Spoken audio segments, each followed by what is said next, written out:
Selain itu juga kami menemukan adanya, tadi sudah saya sampaikan bahwa Kepala SPPG adalah abdi negara yang kami tugaskan di dapur-dapur. Sebagian besar dapur itu berjalan dengan baik. Banyak yang semangat dan kita harus apresiasi. Betul, mungkin barangkali di antara kita hal baik itu hal yang wajar, betul. Tapi dalam hal ini saya sebagai pimpinan mengapresiasi kepada siapapun itu, baik itu Kepala SPPG, pengawas gizi, akuntan, dan mitra, dan yayasan yang telah bekerja selama ini dengan baik. Kami mengucapkan terima kasih dan kami minta untuk terus kinerjanya diperbaiki. Namun juga bagi yang barangkali kurang begitu baik, tidak baik, itu akan kami berikan sanksi yang tegas.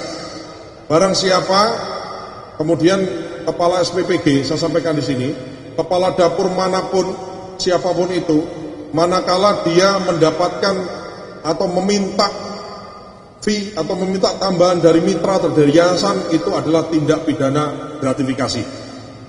Karena kepala dapur adalah P3K, adalah abdi negara. Jadi kalau minta fee, minta tambahan penghasilan dari mitra atau dari yayasan, itu tindak pidana gratifikasi atau tidak punya korupsi.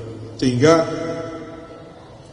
silakan, jika ada temuan mitra yang merasa mungkin tidak diperlakukan tidak adil, tidak baik dan lain-lain, bisa dilaporkan kepada kami. Selain itu juga kami memastikan bahwa pengadaan bahan-bahan makanan itu bisa terselenggara dengan adil.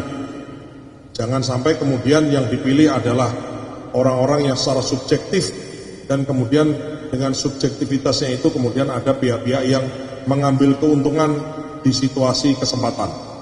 Ya, jadi ini juga menjadi penting, karena Kepala SPPG yang kemudian membeli harga bahan yang tidak wajar, di markup atau minta kickback, itu juga adalah bagian dari pelanggaran gratifikasi dan pelanggaran korupsi. Ya, jadi, dan barang siapa melakukan pelanggaran itu, kami dengan tegas pasti kalau terbukti kami pecat. Ya. Dan dapurnya kami suspend atau kami tutup. Kami tidak ingin pelanggaran yang dilakukan oleh oknum yang sedikit, oleh jumlah dapur yang sedikit, itu kemudian merusak citra dari orang-orang yang selama ini telah bekerja keras. Orang-orang yang selama ini telah bekerja dengan jujur, dengan baik, itu kemudian ternodai hanya karena 1-2 orang oknum yang kemudian kerjanya tidak baik. Itu kira-kira yang ingin saya sampaikan pada siang hari ini, dan saya ingin terus bagaimana mungkin bisa mengupdate saudara-saudara semuanya, awak media semua, untuk bisa kami update perkembangan perbaikan tata kelola dari Badan Gizi Nasional ini. Kami mengakui ada kekurangan, kami mengakui ada hal yang memang harus diperbaiki, kami mengakui bahkan ada pelanggaran sebagaimana juga saudara-saudara tahu, tapi kami siap, kita harus siap menatap masa depan, kita perbaiki, kemudian kita laksanakan pekerjaan kita dengan sebaik-baiknya, dan perbaikan ini bisa kemudian kita laksanakan dengan secepat-cepatnya, nggak nunggu lama, karena memang kebutuhan gizi, kebutuhan ini kemudian kita terus, kebutuhan itu terus ada.